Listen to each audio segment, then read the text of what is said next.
meilleure santé di seen émission wérgu yaram bi leen rajo Afia FM di digteel àllarba bu jot bu juróomi waxtu jotee ci ngoon jàpp juróom benn xoddiku ci bi nga lakkaleegul di lu wóor teel a jukk ci wàllum pàcc ci boo yëgee tawat di lu gën. Bonjour, comment ça va et comment va la santé? mbokk yi seen émission meilleure santé mi waxtaane lépp lu ñeel wàllum wér-gu-yaram ngeen di ko am ci Afia FM àllarba bu jot niki àllarba ji Maimouna Sarr Malo mi taxawu bile émission dina ci dalal Jacques Gomis di ko xam-xamam màcc jëm ci kinésithérapeute ak sophrologue ñu fas yéene waxtaane jafe-jafey tàggat yaram rawatina ci biir nawetaan yi ñu toll si saa tembe su ngeen ci bëggee bokk mën ngeen a woote ci 88 628 05 05 88 628 05 05 meilleure santé niki àllarba ji Jacques Gomis ak Maimouna Sarr Malo ci Afia FM. émission bii di meilleure santé pharmacie nationale d'approvisionnement moo leen koy may pharmacie nationale d'approvisionnement di PNA di leen taxawu ci ay garab ci générique muy garab yi nga xam ne garab yu baax la yomb te wóor te ngeen soxla ko fépp fu ngeen nekk te mu jëm ci ñëpp ñu xamal leen ne PNA mu ngi ci région yi nekk ci Sénégal yépp mbokk auditeurs yi ñu ngi leen di nuyu amaan mbégte nag bu baax a baax toogaat fii ngir seen émission yéen ko dégg sànq ci annonce bi mu di seen émission meilleure santé ñuy waxtaanee wàllum wér-gu-yaram di ci ànd ak pharmacie nationale d'approvisionnement moom la ñuy àndal ci bile émission tey nag ñuy waxtaanee wàllum sport ak joueur nawetaan yi si loolu nag ñu ci dalal Jacques Gomis du sophrologue doon it kinésithérapeute dañ koy jox kàddu gi mu daal di nuyoog mbokk auditeurs yi. laata rek ñoo xuus ci waxtaan gi Jacques nuyu nañ la. maa ngi leen di nuyu di leen sant et puis ñaan naa ko auditeurs yu bëri ñëw déglu ñu parce que comme lu ñu wax sànq rek santé mooy lépp ci àdduna quoi parce que nga feebar il faut nga dem xool médecin nga feebar il faut nga dem ci kiné surtout sportif yi parce que comme lu ngeen wax sànq ci introduction bi rek ñu ngi dugg ci nawetaan yi ku wax nawetaan mun na wax gaañu yu ndaw wala gaañu yu rëy naka nañuy def naka ngay fajee et puis bon même après émission bi sax su fekkee am na ay entraîneur wala ñeneen ñu soxla ay conseils mun nañu tase fii rajo Afia parce que comme lu ma tàmm wax rek rajo Afia rajo Grand Yoff la képp ku dégg Grand Yoff rek ku dëkk Grand Yoff war nga fonk suñu rajo mooy Afia FM. am na solo bu baax a baax ñu lay jaajëfal yow itam bu baax a baax ci teew bu fii ci rajo Afia FM comme ni nga ko waxee rek wàllu wér-gu-yaram dafa yitteel lool rajo Afia FM ba tax na ñu koy waxtaanee àllarba bu nekk bu 17h jotee jàpp 18h ci seen émission meilleure santé ñu ci àndal ak pharmacie nationale d'approvisionnement comme ni ma leen ko waxee rek. tey ñuy waxtaanee wàllum sport ak nawetaan gi nga xamante ni dugg si nañ ko si daanaka parce que ci mois de juillet bu ma juumul ci lay commencé ñu ci dalal Jacques Gomis moom nag muy sophrologue Jacques bëggoon nañ balaa ñoo xuus ci waxtaan bi nga wax ñu lan mooy sophrologue. Sophrologie nit ñu bëre suñ ko déggee rek dañuy foog psychologue bon sophrologie dafa formation bu ñu am mooy par exemple soo nekkee sa kër wala nga nekk ci biir société nga nekk en état de stress mooy lan mooy nga am lu la naqari xamoo noo koy génnee bon mun naa wax ñun suñu liggéey di la jox garab parce que waxtaan mooy tax nga dellu si sophrologue loolu la quoi soo amee stress nga nekk ci biir société wala nga nekk sa kër wala nga nekk ak sa njaboot courant bi du jaar mooy waxtaan bi bëriwul naka nañuy def pour nga dellu si kon nu nga meloon bon comme lu ñu doon waxtaan sànq balaa ñuy tàmbale émission bi fii Sénégal dafa am ay nit yu bëri da nga xam ne góor yi surtout suñu meree rek mer nañu quoi alors que man gis naa ne que soo meree nga bëgg sa mer wàcc soo mënee dugg biir marché sax jëndal nen rek yow ak say njaboot ngeen def omelette mais yow yaa koy defaral sa bopp séddale xam nga nit su amul ngeen séddale dara même su meree dina signe donc en quelque sorte sophrologie ci loolu la tamit quoi naka nañuy def koo xam ne da nga mer nga am naqar boo xam ne mënoo ko génnee koo xam ne da ngay toog toujours sa coin doo wax ak kenn loolu yëpp mun nañu liggéey mais liggéey bi du man rek du yow rek dañuy ànd parce que nit su nekkee moom kenn day mbëkk mur bi te soo mbëkkee mur bi da ngay sonn alors soo nekkee ak nit koo xam ne comprendre na la jàng na lii nga xam ne loolu moo la naqar parce que wax ak nit day tax nga xam déjà lu bëre ci moom mais lu bëre bi nga xam ci moom yéen ñaar la du yéen ñett parce que yéen ñaar yaa leen di waxtaan donc en quelque sorte ñun am nañu secret professionnel quoi parce que man tey su ma toogee wax ak yow suba ku ma laaj loo wax ak animatrice bi du ma ko wax parce que yow da nga ñëw dénkaane ma loo xam ne da nga yaakaar ci man ma jàppale la ci donc sophrologie c'est ça donc par exemple ku am diabète day ne man suukar bi daf ma metti lii ak lii waxtaan day tax mu fàtte parce que nit soo fàttee rek sa mettit day wàcc ko en quelque sorte voilà. d'accord am na solo bu baax a baax nga doon it kinésithérapeute bu ne kinésithérapie ñu bëri seen xel day dem ci wàllum massage xam naa loolu dinañu permettre ñu dugg tuuti ci wàllum sport bi ak nawetaan yi ñu jëm waaye dañuy wax tuuti rek lan mooy kinésithérapie. est-ce que c'est lié seulement ak massage.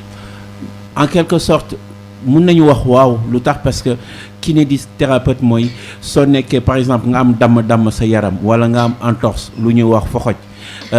soo amee blessure yooyu dañ lay plâtrer mooy dañ lay def comme lu ñuy wax rek bander sa tànk def ci ciment comme nit yi lu ñu tàmmoo dafa laaj soo génnee ci loolu nga dem ci spécialiste mu defal ay massage lu tax parce que fii ngay dem moom xam na lan moo la métti xam na lu mu war a def pour nga dellu si parce que duñ la génnee plâtre bi wala après opération rek nga commencé daw soo commencé daw te defuloo kinésie day transformer lu ñuy wax arthrose lu tax parce que suñ la plâtré sa tànk da ngay néew doole ci tànk wala ci loxo donc soo néewee yoo xamoo di nga bàyyi noonu seddaay bi su commencé ñëw nga ne sama tànk mu ngi may métti te soo xalaatee bu baax mooy dañ la plâtré sa doole wàññeeku mais dellu siwuloo ci koo xam ne liggéeyam la pour mu jàppale la pour sa tànk dellu si mooy il faut que ñu liggéey la muscle ñu xool équilibre yooyu yëpp daf ci bokk te dafa war a am sax am nañu fi ay centre comme Talibo Dabo am na yeneen par exemple aussi soo amee AVC soo génnee hôpital lu lay njëkk wax dañ lay ne séance kiné parce que kiné bi mooy tax nga dellu si am na ku dëkk ci booru rajo bi bon sonnoon na lool macha allah dañ ma woo ma dem hôpital Nabi Choucair laa ko commencé ba yàlla def doonu woon dox doonu woon def dara man dama absence Sénégal même pas 10 jours bu ma ñëwee dama ko seeti rek dama tiit sax parce que nu mu jugee taxaw commencé dox malgré que dox bi du demeewul noonu dem ci bég loolu parce que lépp loo def nga gis résultat rek da nga ciy bég quoi donc maa ngi conseillé képp ku am damm ku foxoj ku am AVC loolu du dara comme lu ñu tàmm wax rek ndogalu yàlla te ndogalu yàlla deful loolu pour nga des noonu yàlla daf ko def parce que peut-être ce moment la woon foo xam ne da nga ko waroon am ñu ngi fii dinañu faj man naa leen bàyyi sama contact maa ngi daw bu bëree ku am AVC ku am mun naa def mais am na yenn yoo xam ne mënuma ko nangu quoi mais yàlla may na ma xam-xam boo xam ne fu ma teg sama loxo rek naa fa am résultat macha allah. Zak ñu mel ni ñu bari ci askan wi wala ñu bari ci sportif yi rawatina joueurs yi nawetaan yi bu ñu dammee ba pare bu ñu leen defalee plâtre boobu nga wax bu ñu wëree rek dañuy mettre sur le pied maanaam dañuy jukk commencer waat seen activité est-ce que war nañ jukk subitement commencer seen activité te defuñu ay séance kiné. non waruñu ko jukk loolu moom ku ko def rek di nga daanuwaat lu tax parce que sa doole su wàññeekuwee da ngay def doole bi ñëw pour doole bi ñëw il faut nga dem ci koo xam ne xam na lan mooy yax xam na làkk nga gaañuwee loolu mooy kinésie dañ la war a defal massage bon comprendre naa ñu bëri parce que massage des fois c'est très dur soo amul moyen kenn du la masser mais loo gis ci àdduna rek waxtaan mooy tax nit yi déggoo waxtaan mooy tax tamit nit dellu ci wërgu yaramam. joueur bi nga xamante ni bu ñu nee football ñëpp xam nañ ne jege na lool ay damm-damm yenn saa yi ñu gis ay joueurs yoo xamante ni dañuy damm sur le terrain et tout yan mesure de prévention nañ war a jël pour moytandiku loolu noonu. waaw mesure de prévention pour joueur de football daal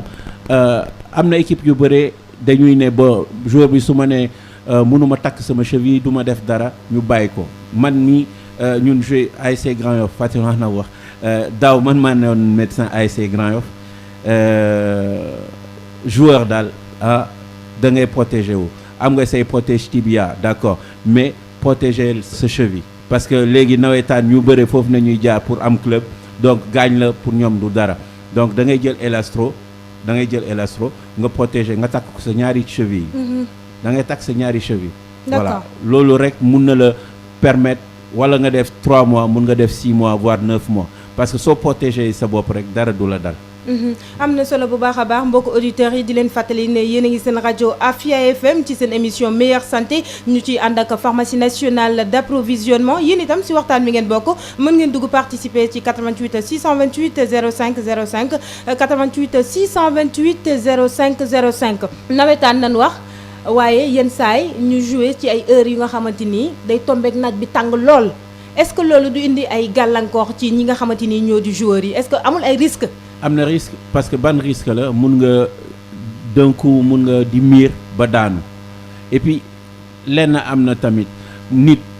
sa sac su feesul munoo taxaw mooy munoo dem rek par exemple nga war a entraîner 17 heures nga ndekki dem liggéey dem entraînement bugg après reer dañ la ne 3 repas par jour defal sa 3 repas par jour parce que man dem naa terrain ay boy ne ma dama miir su ma la laajee añ nga mu ne añul mais loolu da ngay gaañ sa bopp te da ngay sonal dirigeant équipe bi tamit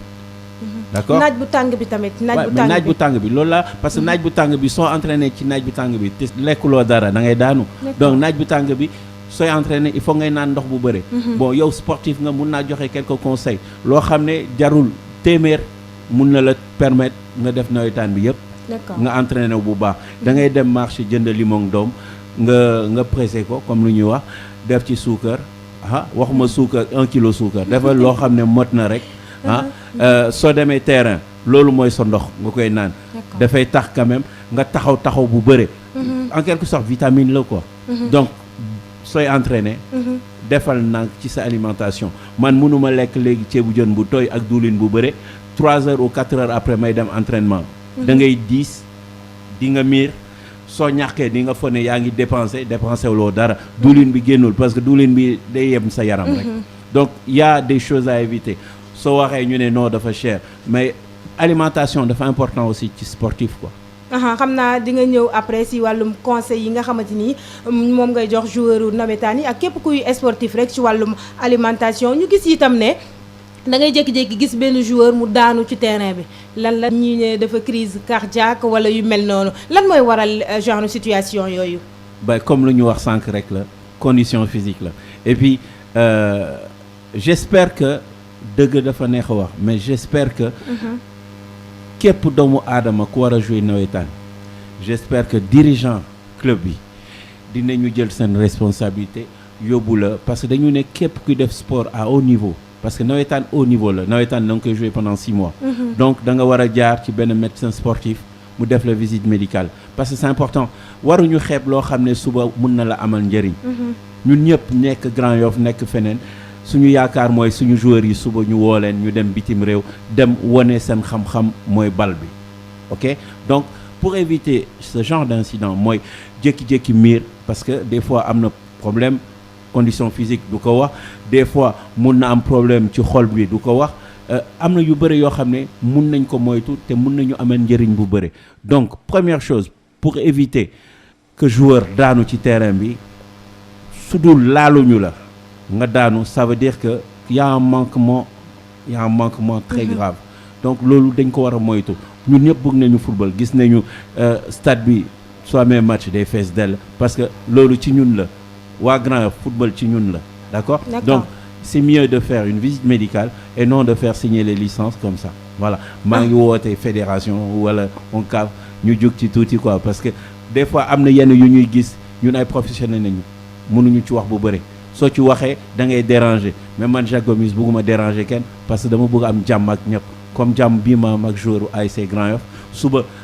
cité millionnaire ou feneen suñ ma nee soxla nañu pour ma joxe conseil naa dem parce que lu nekk ci yow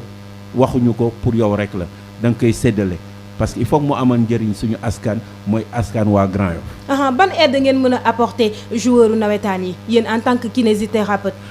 mën nañ leen apporter lu bëri déjà sa façon soo amee blessure naka nga war a def pour dellu si parce que ku gaañu nga yàkkamti rek da ngay daanu te joueur su gaañee mu yàkkamti day daanu te su daanee benn yoon ñaari yoon déjà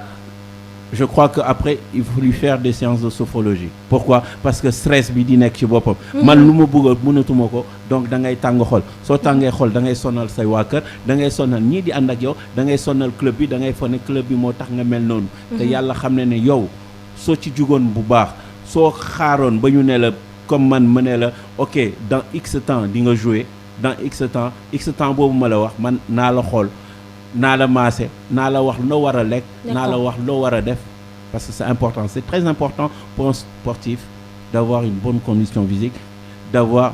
hygiène de vie aussi. bu ñu descendee ci wàllum hygiène de vie ak wàllum alimentation laa bëgg a dugg si ban alimentation moo gën a baax ci ñi nga xamante ni ñoo di joueur de football yi rawatina xale yi nga xamante ni ñoo ngi football ndawetaan. bon man loo xam ne dama koy def mu xam sa baax na ci lool. lu tax parce que y a des fibres dedans voilà nga togg sa mu xam sa nga jël fibres yi nga teg léegi ci biir togg boobu nga def ci par exemple mun nañu wax fromage vache qui rit soo defee fromage vache qui rit lan la c'est calcium la d'accord léegi nga jël fruit nga teg ci biir ci soow bi jàngaluma leen togg mais damay joxe juste loo xam ne dina tax nga taxaw ko c'est important soow bi nga jël salade de fruits nga def ko ak sa mu xam sa ci soow bi ngay def salade bi ak mu xam sa soo wàccee entraînement nga naan ko je crois que yow ci sa bopp di nga sentir sa yax yi taxaw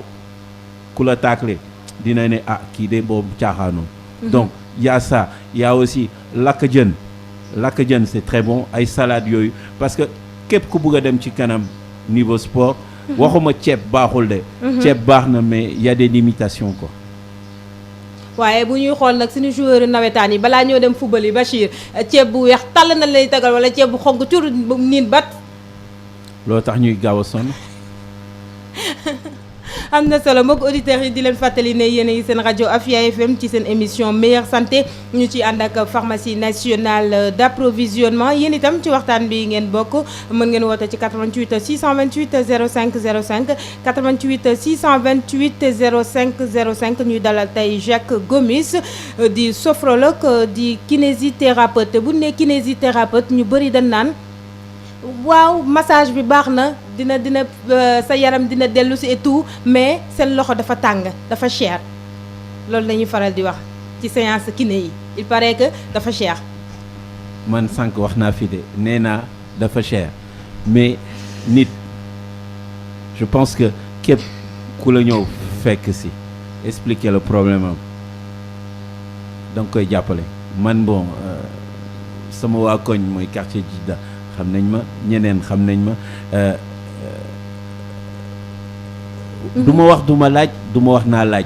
mais nit kooku ngay faj moom moo war a xam nit da nga koy dimbale mu dimbale la parce que je pense que suñu xam-xam bu ñu yor mënuñu ko jënd pour ñun rek donc man tey soo leen ma wooyee ne ma est-ce que mën nañu joxe sa def parce que bon c'est normal pour moi quoi il faut comme tubaab lu mu wax rek il faut s'entraider quoi. à part kinésithérapie amul bi yeneen moyens yoo xamante ni mën nañ ko jëfandikoo ngir rek mën a soulager un peu problème musculaire yi nga xamante ni joueurs yi ñu ngi koy am. je pense que kinésithérapie moo gën pourquoi parce que nit kooku xam na lu muy def te yow loo bëgg mooy ci terrain bi soo si demee doo ci am benn jàngoro donc nit ku nekk lu mu mun la. parce que man mun naa ñëw xaw ma dara nga jox ma sa tànk wala ma raay ko ma bës ko léegi lii may bës mun naa par exemple froisser benn muscle nga xam ne après soo commencé daw day metti kiné lan la du bës da ngay ñëw dañ lay nit ki daf la jox tànkam benn exemple bu ndaw rek yéen yaa ngi seen kër yaa ngi nekk ci waañ bi nga glisser wala nga foxoj première chose boo war a def dañ lay ne tegal lu sedd ok mun nga teg lu sedd tey ci suba si mais guddi bi munoo teg lu sedd lu tax daf lay gaañ donc da ngay tàngal ndox soo tàngalee ndox nga jël serviette nga dugal ko ci biir woñaar ko ba pare nga lëmas ko ci tànk bi wala nga lëmas ko ci genou bi wala nga lëmas ko ci loxo bi lu tax lu tàng loolu c'est comme nga jël glace nga teg ko ci ndox bu tàng day seey yow lu tàng loolu dafay tax hématome bi nga am mooy fii nga gaañu fii douleur bi di nekk soo ci tegee lu tàng rek macha allah di nga feex lu bëri dañuy faral di gis tam ñenn ñi bu ñu amee gaañu wala bu xaw a foxoj ñoonu dañuy jël glace def ko ci morceau teg ko ci est-ce que aussi c'est recommandé. personnellement man mënuma nangu yooyu. lu tax parce que def loolu te xamoo foo koy def xamoo noo koy defee da ngay gaañ sa bopp donc c'est comme fii Grand Yoff wala feneen su may dox damay gis ay nit jël ay élasto takk ci baat. jël ay élasto keroog rek wax naa benn boy lu la dal ci bakken mu ne lii mu ne ko non da ngay jël élasto bi bande bi yëpp ngay jël nga takk ko sa bakken parce que comme lu ma wax sànq rek nit sooy def da ngay xam looy def d'accord élastro balaa nga koy teg xamal laajteel ñu wax la noo ko war a tegee te soo foxocee wala nga am leneen bul teg rek bàyyi loo tax ñu ne day leen gis kinési même soo demul hôpital kiné bi mun na xam ndax fracture mooy damm soo foxocee am na ñuy mocc bon man personnellement xawma loolu quoi bal leen ma ci wax bi mais man kinési xam naa naka lay def pour yow nga mun gaaw a dellu si voilà bu leen xalaat rek waaye dafa cher mais soo demee hôpital da ngay fay soo demee ci kiné mun ngeen waxtaan lu tax parce que ñëpp seen doole tolloowul hôpital amul doole bu tolloo amul doole bu tolloo man du ma wax pour ñeneen ñi parce que xaw ma leen mais man sam bopp foo ma woo comme am na benn woykat bu ko wax foo ma woo ma fekk si la parce que xam naa sa wërgu yaram mooy sama mbégeel voilà. d'accord am na solo bu baax a baax mbokk auditeurs yi ñu yéen a ngi seen rajo Afia FM ci seen émission meilleure santé ñuy waxtaanee wàllum wér-gu-yaram comme ni ñu koy defee àllarba bu nekk bu 17h jotee jàpp 18h tey nag ñuy dalal Jacques Gomis sophrologue kinésithérapeute. Jacques dañuy faral di gis population sénégalaise bi dañuy souffrir ci li ñuy wax problème cardiaque ñu bari ci askan wi crise cardiaque yi bari na malaise yi bari na mu mel ni population bi duñuy faral di def sport maanaam randonnée pédestre bokkul seen mbir lan ngay conseiller population bi jëm ci wàllu woowu. Bah c'est très intéressant parce que ñu bëree taluñu loolu quoi alors que soo amee problème cardiaque soo amee problème d'obésité cardiaque mooy soo yëgee sa xol di métti soo amee obésité mooy ñoo xam ne seen yaram yi dafa bëre am na tamit suñu maman yi suñu papa yi suñu rakk yi ñoo xam ne dañu diabète am na ñoo xam ne tamit dañu asthmatique mais maa ngi ñaan soo amee ay volontaire maa ngi leen di wax ngeen ñëw ñu toog ñu waxtaan parce que Grand Yoff dafa laaj tamit ñu am club randonnée boo xam ne ci weer bi ñaari yoon ñuy def randonnée pédestre ji génn ci kanamu église bi wala canal bi ñu dem def tour bi ñu ñëw mais loo gis rek day am thème am na ay médecins des cardiologues am na ñoo xam ne dañuy toppatoo affaire diabète am na ñoo leneen ñu woo leen balaa ñuy commencer ñu wax ñu lii ak lii ñu dox parce que dox day tax nga ñàkk dox day tax nga def ay activités yoo xam ne doo ko def parce que à part dem nga marché ñëw nga yaa ngi sa kër togg nga sa ceebu jën 2 heures nga def sa ataaya nelaw nga mais non affaire yi du loolu parce que soo gisee loolu yëpp lu muy andi ci fin bi mooy stress lan mooy stress mooy nga xalaat bu bëre parce que képp ku feebar rek da ngay xalaat alors que soo defee loolu di nga am lu bëre ma dellu si tuuti tamit ci sportif yi. D'accord. dugg leen ci ndox temps yi mu ngi tàng na dugg leen ci ndoxu géej bi soo leen nokkee ci ndox géej ngeen jël seen benn partenaire ngeen di def ay mouvement loolu day tax seen yax yi dëgër day tax sa muscle dellu si su fekkee dem nga ba sonn jarul ngay ne xaaral jox leen ma vitamine utal barigo bu ngande teg ci glace ak ndox nga dugg ci soo ci duggee soo ci génnee mais je crois que ngay ne sax su taxawoon da ngay daw te doo yëg dara sa yaram. wax nga lu am solo Jacques Gomis yaa ngi wax sànq wàllum vitamine mu mel ni sportif yu bari dañuy jëfandikoo vitamine parce que dama leen di faral di dégg ñuy naan vitamine yi boo ko jëlee day tax doo sonn.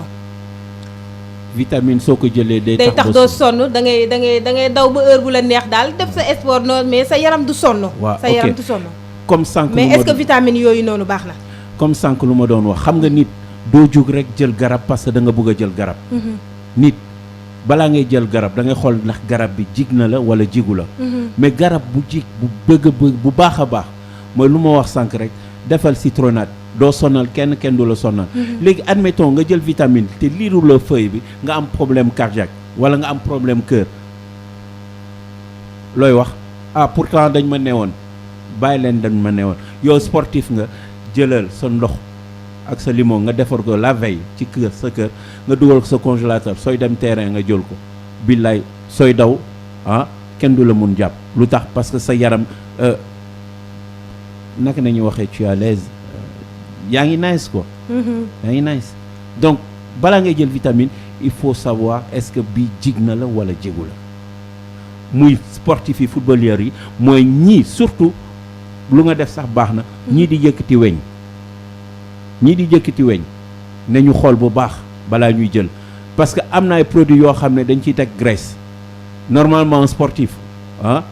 lépp lu am graisse da nga ko war a éviter. D'accord. Donc pour être en forme il faut bien s'alimenter lekk bu baax mooy tax nga nekk en forme voilà quelques exemples dugal marché wala demal Seras jëndal foie voilà foie bi da nga koy jël rek nga làkk ko wala nga saaf ko nga def yeneen loolu kenn du la ëppale dara parce que fer di nga ko am mais yenn lekk yi éviter ko man lépp lu am diwlin voilà bëgguma ko man soo ma nee tey dama war a dem entraînement lan laa mun rek man njaago laa dama leen jël Premto mooy lan ñàngatang ak soow nga def ci tuuti diwtiir c'est des produits naturels naaw nga voilà. waaw une bonne alimentation léegi yaakaar naa ni conseil baa ngi noonu une bonne alimentation pour les sportifs Jacques ñaata technique de kinésithérapie moo am. franchement kinésithérapeute technique yëpp la parce que yëpp ngay jàng voilà parce que dinañ la ne ku foxoj lii nga war a def ku manqué équilibre lii nga war a def ku am AVC lii nga war a def donc on s'adapte par rapport à la personne qui est devant nous si cette personne a besoin de récupérer par rapport à une entorse par rapport à une intervention chirurgicale dinañ ko def parce que loolu la bul xaar par exemple nga génn hôpital ñu opérer bul xaar damay jël sama temps balaa ngay dem loo gën a gaaw dem ci kinési noonu ngay gën a gaaw nga am yaram bu nga am wérgu yaram voilà donc il y a pas plusieurs espèces on s'adapte par rapport à la personne qui est devant nous. D'accord. am na solo mbokk auditeurs yi di leen fàttali ne yéen a ngi seen rajo Afia FM ci seen émission meilleure santé ñuy waxtaanee wàllum wér-gu-yaram comme ni ñu koy defee àllarba bu nekk tey nag ñuy dalal Jacques Gomis sophrologue kinésithérapeute ñuy waxtaanee wàllum wér-gu-yaram ñeel surtout ñi nga xamante ni ñoo di sportif yi yéen itam ci waxtaan bi ngeen bokk mën ngeen dugg ci 88 628 05 05 88 628 05 05 di fàttali rek ne émission meilleure santé ñu ngi ciy ànd ak pharmacie nationale d'approvisionnement sophrologie yaa ngi ko doon wax sànq dina lutter contre le stress ñu gis ne majeure partie population sénégalaise dañu stressé li ko waral ñëpp xam nañ ko dund bi cher na wàllum wér-gu-yaram bi cher na tout est cher yéen ban aide nga leen mën a apporter jëm ci wàllum seen métier boobu di sophrologie ak wàllum stress bi lan nga leen di conseiller pour ñu gën a dal wàccee tuuti stress bi. c'est vrai mais xam nga comme lu nga wax sànq rek dañu nekk ci réew boo xam ne tout le monde est stressé. mais ñu bëri ñu stressé soo gisee à partir de 21h30 seen stress day dem lu tax parce que ñu ngi seen kanam télévision ñu ngi seetaan théâtre mais man lu ma am pour wax mooy. télévision baax na lool mais waxtaan reetaan amul dara lu ko dàq man mun naa toog nii ñu nekk fukki nit mun naa def séance boo xam ne dañuy reetaan rek yow mii nga xam ne sànq balaa ngay dugg reetaan loo soo eggee sa kër da ngay waxtaan ñii ngay waxtaanal dañ leen ne lu tax nga ne dama dem tey may reetaan ñoom di nga leen def ñu reetaan tamit parce que bu ngay génn foofu reetaanuloo donc c'est des thérapies. C'est des thérapies. On peut faire des thérapies à travers la musique. Mun nañu def thérapie ci reetaan mun nañu def thérapie ci nelaw loolu yëpp pour lan pour ñu wàccee ca coono parce que ñu bëree du ñu bëgg a reetaan mais soo leen laajee lu tax doo reetaan ba awma dara lu ma saf mais yow est-ce que yow xam nga déjà yow ndax saf nga wala safoo voilà parce que soo demee ba xam ndax yow saf nga wala safoo ñeneen ñi di nga leen saf donc c'est une façon de parler mais il y a plusieurs façons. man maa ngi fàttaliku daaw par exemple cadet ASC Grand Yoff même mag yi sax pendant 15 minutes entraîneur bi dafay ne bon ok entraînement bi jeex mais pendant 15 minutes balaa ñuy jóg pour ñibbi seen kër dañu doon nelaw te suñu jógee foofu am na ñenn sax dañuy continuer nelaw damay ne ñu bàyyi leen parce que benn baat rek na ñuy dégg moo doon sama baat. D'accord. loolu c'est très important il faut faire des séances c'est pas parce que feebaruma dara daluma aw ma dara lu ma def waxtaan day tax lu bëri am loo xam ne yaakaaruloo ko woon sax mu am day tax mu am. man maa ngi nii des fois je suis stressé mais xam naa nu may fajee sama bopp. voilà mun nañu am nga loola naqari sa bopp dafa fees jëlal musique boo gën a bëgg musique laa la wax de morceau boo gën a bëgg morceau boo xam ne mu ngi sa xol soo ko déggee rek day bëtt sa xol def ko di nga reetaan parce que daf lay fàttaliku ce moment de joie. D'accord. ce moment de joie boobu soo ko fàttalikee dootoo mer pour l'instant doo mer mais nga tàmm ko sa mer day dem parce que mer mooy andi lu bëre da ngay toog jékki-jékki rek booy bu démb bi ñu nekkoon fii cardiaque na def na lii. si. mais parce que dafa am lu koy jàmm te lii di ko jàmm kenn xamu ko moom rek moo ko xamoon mais dañ ko bàyyi ci lu mu xam moom kenn jàppalewu ko kenn toggul ci wetam kenn waxul ak moom donc moom dafay ne kenn bëgguma yow nit su la bëggul looy def da ngay bàyyi sa bopp te soo bàyyi sa bopp lan ngay andil naqar kon ngay andil naqar ñii bëggoon la mais ñii bëggoon la bu ngay am naqar suñu ñëwoon toog wax ak yow peut-être naqar boobu duñ ko am tey donc il faut que ñuy waxtaan toog naan ataaya baax na lool mais nañu calculer suukar bi bëri na lool tamit donc dañuy calculer ci diabète comme lu nga wax sànq rek dañu nekk ci dëkk boo xam ne lu bëri dina fi am te ñëpp seen loxo matul ginnaaw donc suñuy waxtaan ñuy jàppalante je crois que lu bëri dina génn te yow di nga mun jàppale sa morom lan moo gën a neex ngay dox ci mbedd nga gis sa benn xarit nga jàpp ko ci loxo ngeen di waxtaan dara gënu ko neex mais nga romb moom mu romb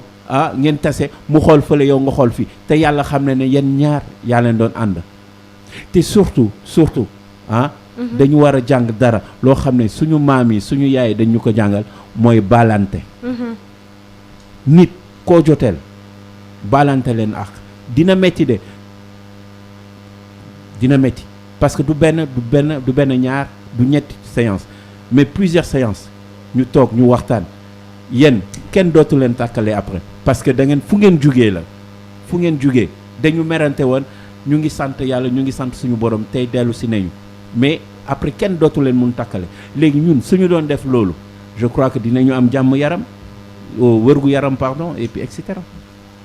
am na solo Jacques di ngeen faral di am ay patients ci wàllum sophrologie séance yi naka lay dérouler. waxtaan rek la voilà maa ngi ak yow nii ñu ngi waxtaan gis naa depuis sànq yaa ngi reetaan donc lu may wax nii daf la neex voilà sànq bu may ñëwee dañu naante salut rek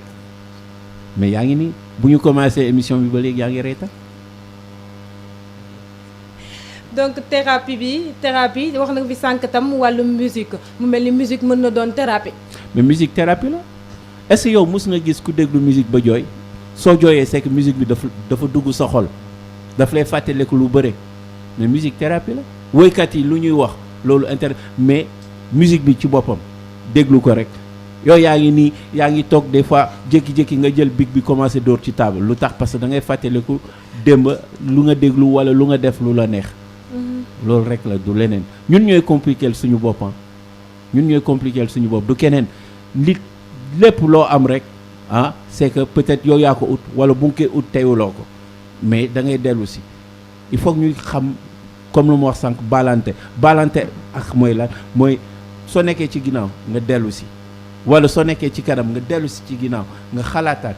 comme tubaab yi lu ñuy wax la nuit porte conseil donc ci waxtaan mun nga tabax loo xam ne yaakaaruloo ko sax donc loolu mooy sophrologie ñun dañ fi nekk di jàppale man su ma la jàppalee nga jàppale ma ça veut dire que mun nañu dem fu sore mais su fekkee man maay def rek yow defoo dinañu egg mais duñu gaaw te nit dafa bëgg lépp lu muy def rek mu gaaw waxuma gaaw comme TGV wala comme avion mais na gaaw pour nga dellu si nekk lu nga meloon démb donc waxtaan. Jacques, d'après ces explications sophrologie ak psychologie waaw mu mel ni amul différence bu de trop am na différence parce que ñun par exemple duñ la ne bon jëlal tel garab d'accord par contre soo demee gis benn psychologue bon c'est que par exemple nga ñëw ne ma da nga am problème nelaw d'accord soo amee problème nelaw ça veut dire que ci biir dafa am lu lay yàqal lu bëri ñun dinañu jéem mais sur 100 on a 60% de réussite mais ñun dañ lay conseiller nga dem parce que am na garab mais man personnellement bon ku ma xam na man garab waxuma ci dara man garab moom lépp lu am produit chimique rek man nay waaru quoi donc je préfère travailler par exemple su may def massage damay jël beurre de karité ak aloe vera te même su may dem bitim réew dama koy yóbbaale te miracle lay def donc amul benn produit naturel laa lay yóbbul mu mel ni ñaari produits yooyu dafa am solo lool muy karité ak aloe vera mais man mi di wax ak yow damoon naa pardon loolu moo ma faj daw ma seeti sama morom yi parce que xamoon naa nag laa waroon defee loolu moom faj maa ngi daw maa ngi def lu ma neex voilà keroog samedi rek stade booy dañ ma gis may daw après ci guddi bi ñu ne ma nekk te yow da ngay daw ma ne daaw lu ma doon dawee moom lay dawee tey année bi donc dañu nekk ci continent boo xam ne dañu am lu bëri loo xam ne duñ ci def intérêt te soo ko defee rek da ngay gis sa bopp man loolu moo ma intéressé ñuy gis suñu bopp parce que bul gis bopp nit xalaat que moo nit kooku moo la gën suñu borom ñun ñëpp la teg au même niveau d'accord kii mu ngi laal milliard yow laaluloo mais soo gëmee sa bopp di nga laal peut-être donc gëmal sa bopp loolu mooy en toute situation foo munti toll ci àdduna nga am naqar nga am leneen soo gëmee sa bopp rek di nga naaw mbokk auditeurs yi di leen fàttali ne yéen a ngi seen rajo Afia FM ci seen émission meilleure santé comme ni ngeen ko xamee ñu ci ànd ak pharmacie nationale d'approvisionnement ñuy waxtaanee wàllum wér-gu-yaram àllarba bu nekk bu 17h jotee jàpp 18h ci seen rajo Afia FM tey nag ñuy waxtaanee wàllum wér-gu-yaram ba tey rek jëm ci sportif yi ak nawetaan yi ñu ci dalal Jacques Gomis di sophrologue doon it kinésithérapeute Jacques ba tey ci wàllum nawetaan yi. ñu gis ne door na tàmbali na est-ce que ay équipe sollicité nañ la fii ci diwaanu Grand Yoff ngir ci say service ci wàllum kinési waaw mais comme Grand Yoff laa dëkk ma toog Grand Yoff quoi parce que booy ñoo ne ma non ñu ngi may sollicité ba léegi sax mais bon c'est normal parce que man mënuma limiter rek Grand Yoff laa dëkk Grand Yoff laa war a def képp ko am problème santé su la woowee soo ko munee da nga ko war a jege mënuma wax que naa dem ak ñoom mais mun naa leen apporter ay conseils yu bëre su fekkee am nañu match amuñu koo xam ne mun na leen defal man mun naa dem parce que voilà quoi nit soo munee sa métier da nga koy bëgg a séddale ak ñëpp voilà donc man awma problème boobu Grand Yoff laa far Grand Yoff lay defal certes Grand Yoff mooy sama priorité mais fii yëpp Grand Yoff la fii yëpp Grand Yoff la muy cité millionnaire muy zone de captage muy feneen muy doole muy carte xaw ma en tout cas niveau santé soo buggee conseil su fekkee sa joueurs yi dañu stressé nga bugg a kenn ñëw wax ak ñoom kenn ñoo def séance kenn ñoo def li man sama wooye naa ñëw parce que bon dama fonk te dama bëgg lu may def d'accord am na solo bu baax a baax mbokk auditeurs yi yéen itam ci waxtaan wi ngeen bokk mën ngeen dugg rek ci 88 628 05 05 88 628 05 05 nawetaan lañ nekk nawetaan ku ne nawetaan nga xam ni joueurs yi daanaka duñ leen teg ci yenn disposition sanitaires yi du am benn toppatoo bu war lan ngay wax ci loolu mais dama ne est-ce que du impacté ci seen wàllu wér-gu-yaram parce que duñu jël benn disposition sanitaire duñu jël benn matuwaay yi nga xamante ni am na ku nekk ci ligne bi dañ koy rek daal di jël laataa ñoo xuus allo allo allo allo allo. waaw dinañ ci ñëwaat yaakaar naa ni auditeur boobu ñu ngi koy xaar ci 88 628 05 05 88 628 05 05 comme ni ma ko waxee rek Jacques nawetaan na nekk mais mu mel ni dinañ jouer rek mais duñ jël yenn dispositions sanitaires yi. ngir mën a protéger joueurs yi. c'est vraiment dommage parce que koo gis mu ñëw ci sa quartier pour jouer nawetaan. parce que dafa nekk loo xam ne daf ko bëgg mais. waxuñu nga am soo amee million ngay mun toppatoo joueurs yi. am na le minimum. et puis am na lu bëre lu ñu fàtte man bu may dégg nawetaan c'était dans les années 80 nawetaan da ngay ñëw jouer nga fonk sa quartier jouer doo laaj fistine. tey da ngay laaj mais dinañ la ko jox mais nit su la joxee te respecté wu la doo dem fenn. en conclusion mooy nawetaan. c'est très bien mais soo commencé par respecter sa joueur yi. ce joueur yi dinañ la jox loo xam ne yaakaar loo ko woon ci ñoom mooy ay victoire te képp ku jouer ci équipe loolu ngay ñaan am ay victoire mais joueur soo ko respecté nga def ko ci peut-être bonne condition soo amee problème santé nga gis koo xam ne xam na ci dara ku xarañ ci loolu mu toppatoo ko suba kooku dootul dem fenn dafay dellu si parce que dafay ne fii laa nekkoon daaw gis naa loo xam ne gisuma ko fenn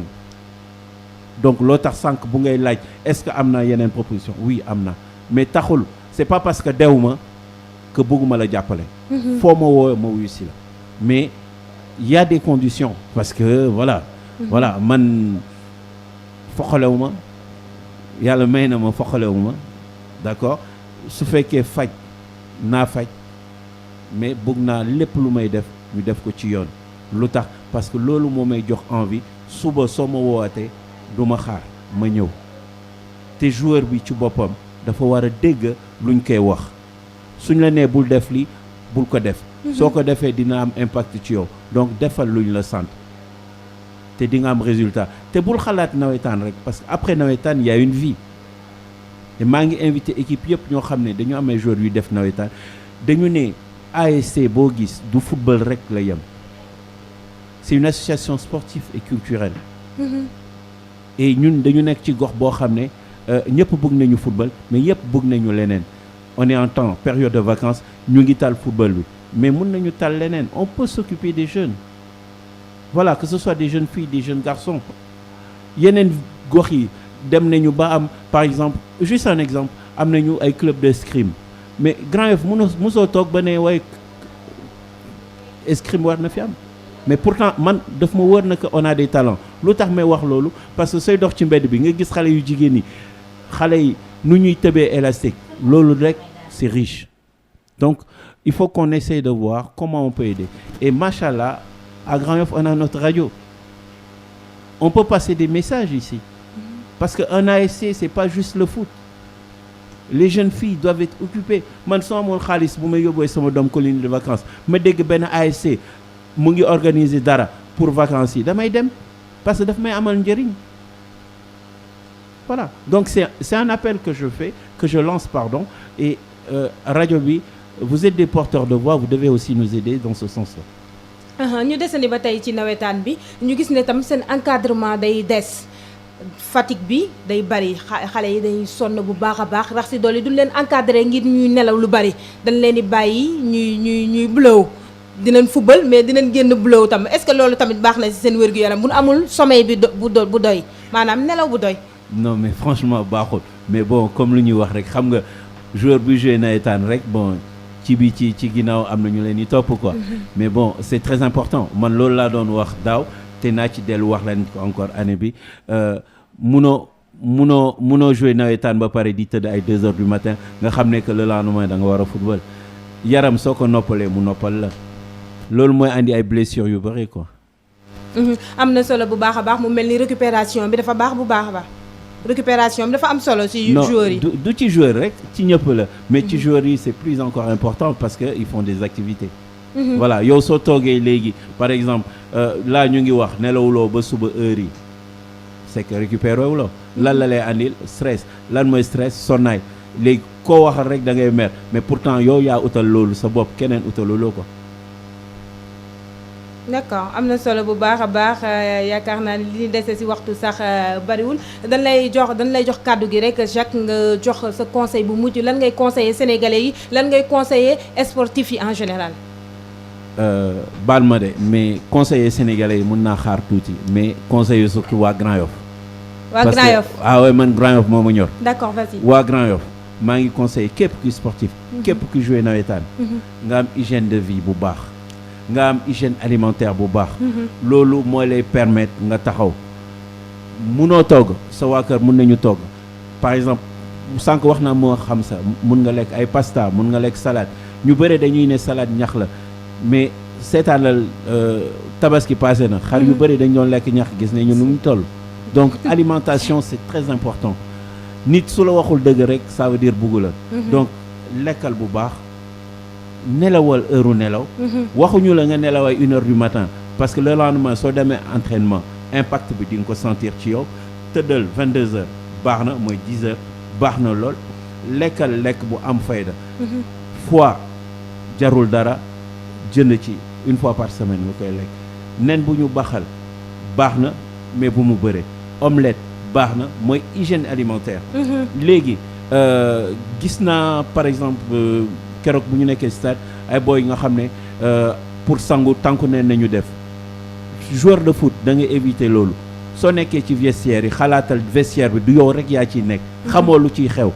ut leen ay dàll carax ngeen di dem sangu ak moom loolu déjà daf leen di éviter ngeen am champignon yoo xam ne seen tànk yi après day ñaaw.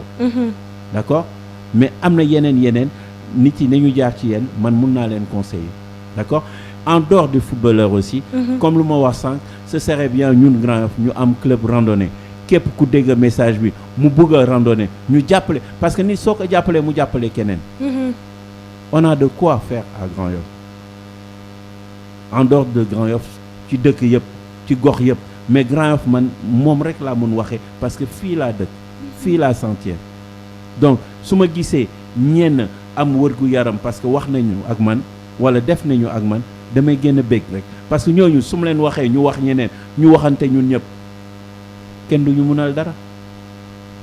voilà donc il y a ces conseils là donc autre chose aussi su fekkee y a des gens qui ont un AVC mooy accident cardiovasculaire voilà ne ñu ñëw ci yéen ou ñu woo leen yéen soo leen ma woowee ah parce que c'est une collaboration entre yéen ak man métti na bu ñu foog ne man damay laaj loo xam ne non man je le fais avec amour voilà sama xol laay liggéeyee sama xol mooy tax ñu bëre ma def ñu dox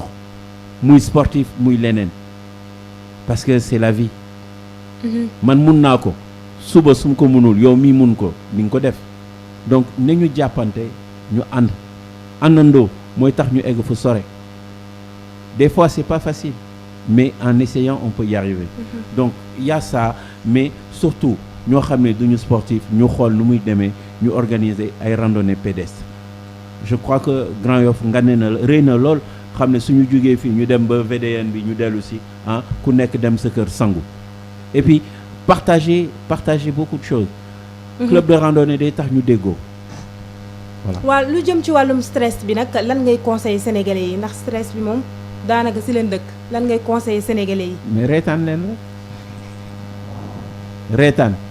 reetaan day génnee stress parce que amul lu gën a rafet ci àdduna nga nekk ak nit mu lay woñ bëñ yu marron wala bëñ yu weex yow da ngay bég parce que mu ngi reetaan yaa ngi reetaan lan mooy nekk seen diggante dara loolul jàmm mooy andi wérgu yaram stress lan la c'est que da nga am lu la naqari bëggoo ko génnee loolu mooy tax stress après AVC accident vasculaire après am na lu muy andi lu bëre donc seetaanal télé waxtaanal partagel man ma andi benn boisson yow nga andi lii moom mu andi lii ñu toog ñu partager est-ce que foofu day am stress lan lay am voilà bàyyi naa la ak réponse anti stress merci di la jaajëfal bu baax a baax Jacques Gomis mbokk auditeurs yi tey lii lañ leen indiloon ci seen émission meilleure santé ñu ci ànd ak pharmacie nationale d'approvisionnement ñu leen di jaajëfal bu baax a baax ci teewlu bi di leen gërëm nag di leen sant ndax àllarba bu nekk yéen ak ñuy gunge ci seen émission wérgu yaram bi nga xamante ni ñu ngi koy amal fii ci Afia FM Afia FM nag wérgu yaram da koo yitteel lool ba tax na ñu koy amal àllarba bu nekk rek bu 17h jotee jàpp 18h ñu leen di jox rendez-vous beneen àllarba.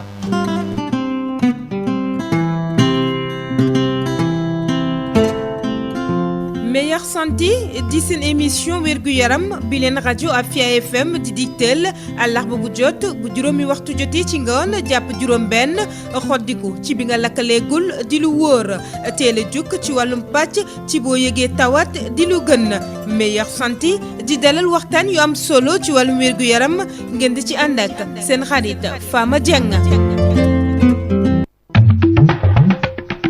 émission bii di meilleure santé pharmacie nationale d'approvisionnement moo leen ko doon may pharmacie nationale d'approvisionnement di PNA di leen taxawu ci ay garab ci générique muy garab yi nga xam ne garab yu baax la yomb te wóor te ngeen soxla ko fépp fu ngeen nekk te mu jëm ci ñëpp ñu xamal leen ne PNA mu ngi ci région yi nekk ci Sénégal yépp. yéen a ngi déglu seen